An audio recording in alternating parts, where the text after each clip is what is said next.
गांव सूरजपुर हरे भरे खेतों और शांत वातावरण के लिए प्रसिद्ध था।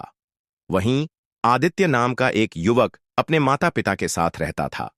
वह अच्छा, मेहनती और ईमानदार था, लेकिन एक आदत थी जिसने उसे कमजोर बना दिया था। वह हर छोटी बड़ी चीज के लिए दूसरों पर निर्भर रहता था। अगर कोई समस्या आती तो वह मदद मांगने के लिए दोस्तों या परिवार के पास चला जाता। एक बार गांव में पानी की भारी किल्लत हो गई। कुएं सूखने लगे, फसलें मुरझाने लगीं और गांव के लोग दूर दराज से पानी लाने के लिए मजबूर हो गए। आदित्य को भी इस समस्या का सामना करना पड़ा, लेकिन उसने खुद कोई उपाय करने के बजाय अपने दोस्त रवि से कहा, यार, मेरे लिए भी पानी ला देना, मैं बहुत थक जाता हूं। रवि ने कुछ दिनों तक उसकी मदद की, लेकिन फिर उसने भी मना कर दिया। आदित्य, तुम कब तक दूसरों पर निर्भर रहोगे? हमें अपनी समस्याओं का हल खुद निकालना चाहिए। आदित्य को यह बात अच्छी नहीं लगी। उसे लगा कि रवि उसकी दोस्ती निभाने से भाग रहा है, लेकिन सच तो यह था कि रवि उसे आत्मनिर्भर बनाना चाहता था। एक दिन गांव में भयंकर बाढ़ आ गई। नदी का पानी गांव में घुसने लगा, पेड़ उखड़ने लगे और लोगों को अपना घर छोड़कर सुरक्षित स्थानों की ओर भागना पड़ा।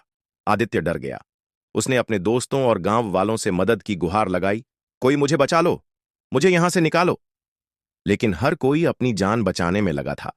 जिन दोस्तों पर वह हमेशा निर्भर रहता था, वे अपनी अपनी नाव लेकर निकल चुके थे।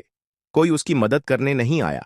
तभी उसे याद आया कि गांव के बुजुर्ग दादाजी हमेशा कहते थे, मुसीबत में इंसान अकेला होता है, इसलिए अपने पैरों पर खड़ा होना सीखो।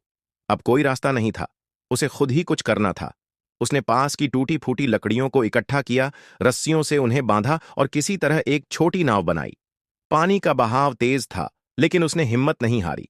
संघर्ष करते हुए वह आखिरकार गांव के ऊंचे इलाके में पहुंचा, जहां बाकी लोग सुरक्षित थे।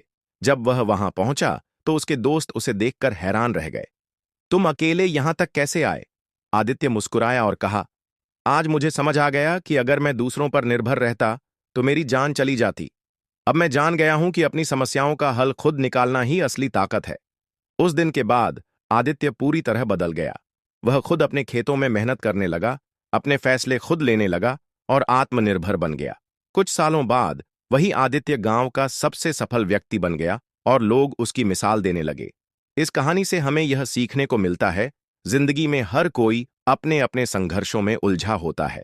अगर हम हर बार दूसरों पर निर्भर रहेंगे तो मुश्किल समय में अकेले रह जाएंगे। इसलिए आत्मनिर्भर बनो, खुद पर भरोसा रखो और अपने दम पर आगे बढ़ो। अपने दम पर जीना सीखो, कोई साथ नहीं देगा। यदि यह कहानी आपको पसंद आया तो वीडियो को लाइक करके चैनल को भी सब्सक्राइब कर दो।